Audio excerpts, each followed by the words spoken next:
How does a murder of a postman in Indian city of Mumbai led to unraveling of Hawala money laundering syndicate in India? Stay tuned to find it out.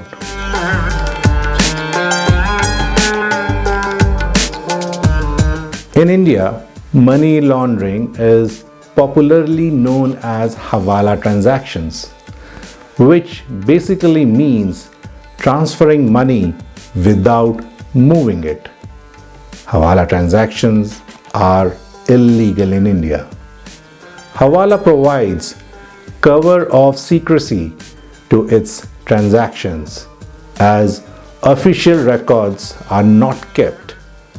Very importantly, the source of money that is transferred cannot be traced. The very feature of Hawala makes it an attractive avenue for the underworld.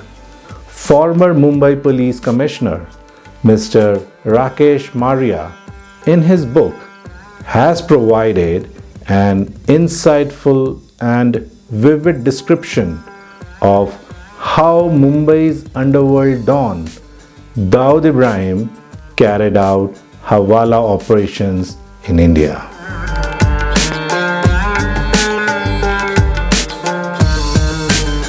In 1994, Mumbai police gets news that some unknown assailants had shot dead a 20-year-old man in Mumbai.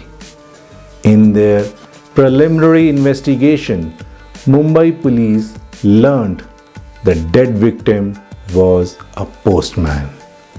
This alerted Mumbai police.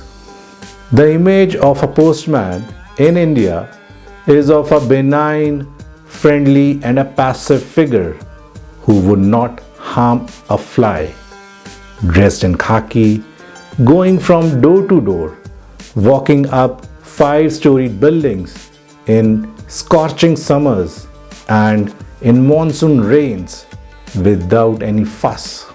So, who would have enmity with the postman to the extent of murdering him in an underworld style? Surely there must be something more than meets the eye. It was a very curious case for Mumbai police. As the investigation progressed further, it turned out that the murdered postman was not exactly the run-of-the-mill postman that comes to your mind. Skillful police inquiry and sustained monitoring led to uncovering of shocking facts. It was Dawood Ibrahim's gang who killed the postman. The postman was part of Dawood Ibrahim's Hawala syndicate.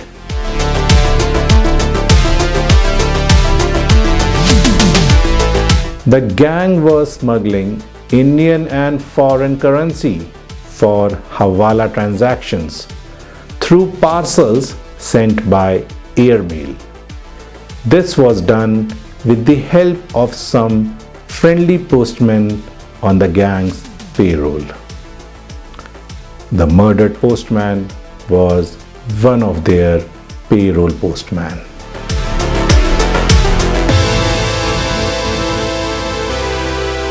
At the Mumbai International Airport, the parcels arriving from abroad that needed customs scrutiny and clearance were separated and taken in a postal van to the GPO, General Post Office, located some kilometers away in South Mumbai.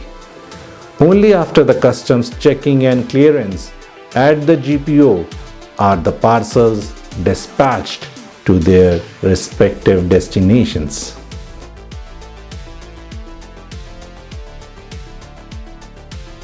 The modus operandi of Dawood's gang was quite simple. Parcels of foreign currency would be air-mailed from a foreign country to Mumbai.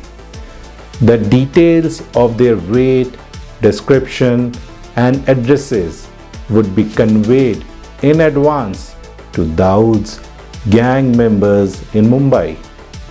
They would relay this information to their friendly postman, who would be on duty when the parcels arrived.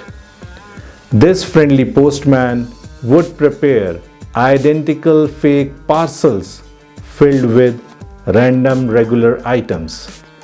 He would then take this fake parcel to the postal van at the airport, ready to take foreign currency parcel to GPO. The postman would replace the currency parcel with the identical fake parcel. The currency parcel would then be in postman's custody, and the fake parcel would travel in postal van to GPO for customs scrutiny.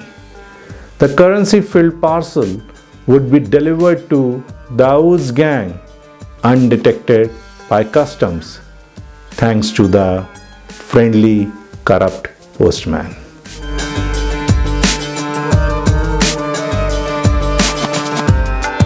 If the money was to be transferred outside India through Hawala, the same process was followed, but in reverse.